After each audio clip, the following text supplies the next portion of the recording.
Evelyn Anderson, comfortably settled at the kitchen table, began tallying her savings. The postman had recently delivered her pension, and now the elderly woman, leisurely arranging the bills into small piles, was determining how much would go toward paying utilities, how much would be spent on medicine, and how much would remain for groceries.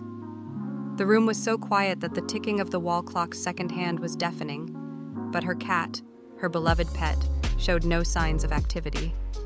Uneasily glancing around, Evelyn Anderson was relieved to notice her fluffy friend had snugly nestled itself in the wardrobe, quietly snoring in its sleep.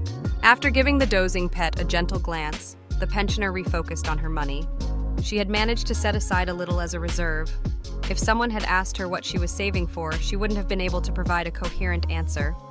Evelyn Anderson herself wasn't quite sure why she was setting aside these pennies. Her life was lonely, she had no children, and even distant relatives hadn't kept in touch. In earlier times, when she was young, she was always the center of attention, and friends cherished her dearly. But years passed, friends started families, and Evelyn Anderson remained alone. There were always men around her, but she didn't want to settle for less, continuing to search for her ideal. However, after living a long life, she never found him, and now spent her evenings in solitude. The old woman's life might have remained just as bleak if not for one winter event. On a cold evening, she was returning home. It was getting dark quickly outside, and she had to make her way through deep snowdrifts. The light from the street lamps illuminated the snowy road when Evelyn Anderson heard a strange squeaking sound. The woman stopped, listened, and, not believing her ears, decided to approach closer.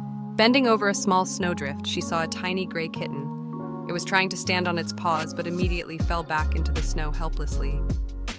Evelyn was about to continue her way when suddenly a feeling of emptiness overcame her. No one was waiting for her at home, and here, right before her, a small, fluffy bundle was freezing, and there was no one to help it. Determined, she reached out her hand and carefully lifted the kitten from the snowy trap. The animal snorted and shivered from the cold. Evelyn stroked it with her warm hand, pressed it to her chest, and headed home. Once inside, the kitten quickly darted under the sofa. Evelyn placed a bowl of milk near its hiding spot and, not disturbing it, sat down to watch TV. By morning, the kitten finally emerged from its refuge. Eagerly savoring the milk, it quickly emptied the bowl and hid again. Quite wild, the old woman thought with a smile. Her heart filled with warmth, and she decided to patiently tame the new apartment inhabitant. Each day, the little creature became more confident, freely roaming around the house. It joyfully greeted its owner at the door, curiously sniffed shopping bags, and delighted in playing with strings. However, the new friend had a particular quirk. It categorically refused to eat anything but milk and meat. Even specially bought cat food was disdainfully scooped up with its paw. Consequently, maintaining the kitten required considerable expenses. Evelyn Anderson, however, did not regret this. The little fluffy friend brought joy and meaning into her life, which had been sorely lacking. Evelyn rarely ate meat herself, but she always chose the freshest for her pets. Gradually, her kitten grew into a fluffy beauty, significantly larger than neighborhood cats. Evelyn had no idea of her beloved pet's breed, but she was certain it couldn't be called an ordinary moggy. Such grace and nobility could only belong to a purebred animal. This kitten resembled a little bear, thick fur, round ears, all reminiscent of a small teddy bear. It was no surprise that the owner named him Max. Now Max was peacefully napping on the top shelf of the wardrobe, hidden in the shadows, making him almost invisible. Meanwhile, Evelyn Anderson, as had happened before, was trying to calculate her pension to ensure it would cover everything necessary, including buying meat for her beloved pet. Her thoughts were suddenly interrupted by a strange sound. It resembled the click of a lock.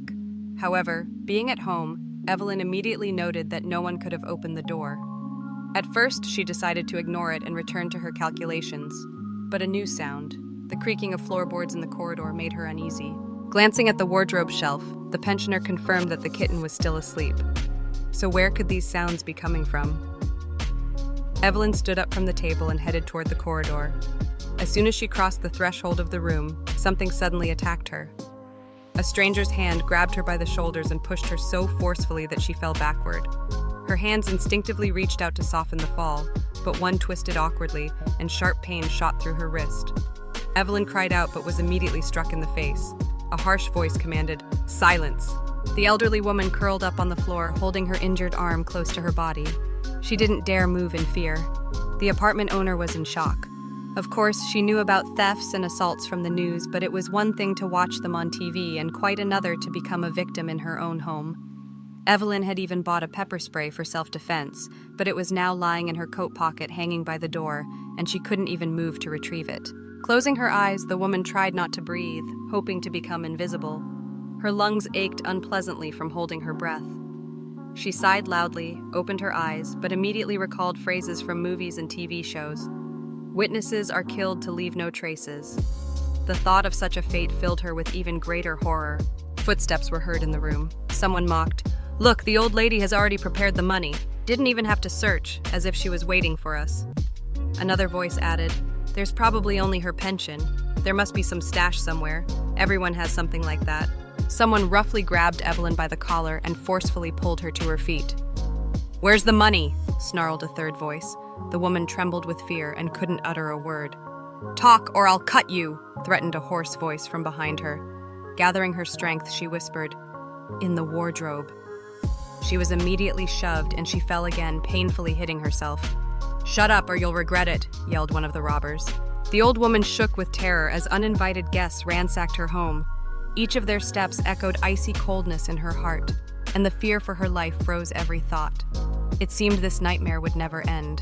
The sound of footsteps creaked, the wardrobe door squeaked, and items, as if obeying an unseen force, tumbled to the floor. Then another squeak from the second wardrobe door. "We're going to be here all day tomorrow," muttered one of the robbers in discontent. "These old folks always have a bunch of useless junk," chimed in another.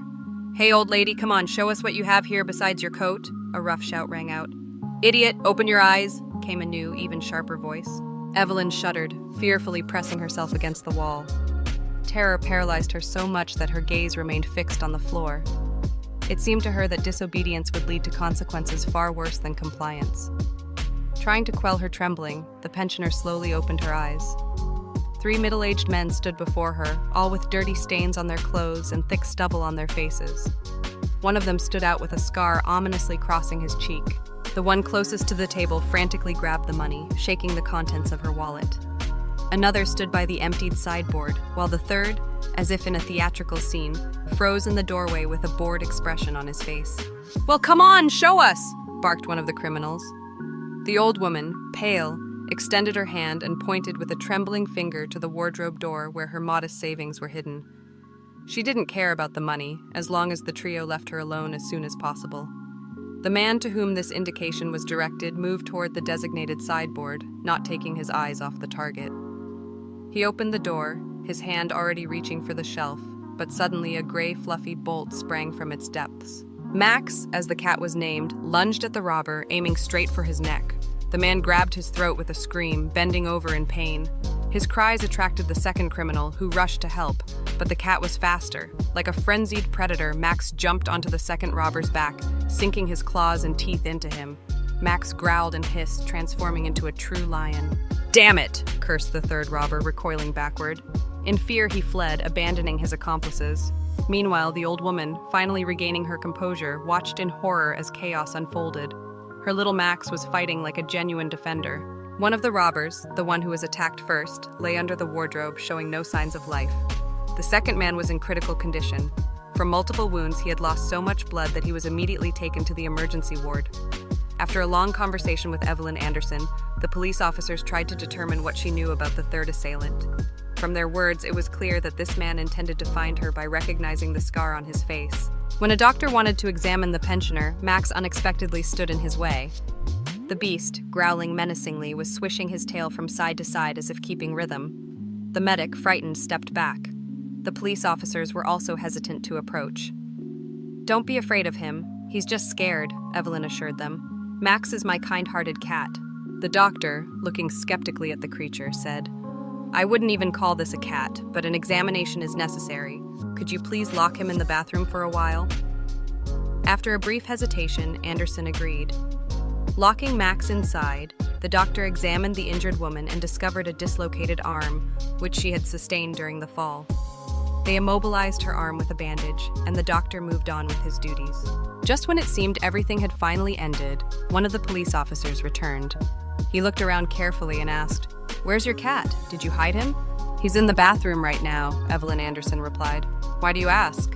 Are you sure it's a cat? It's a Palace's cat, a wild and extremely aggressive animal, the officer said.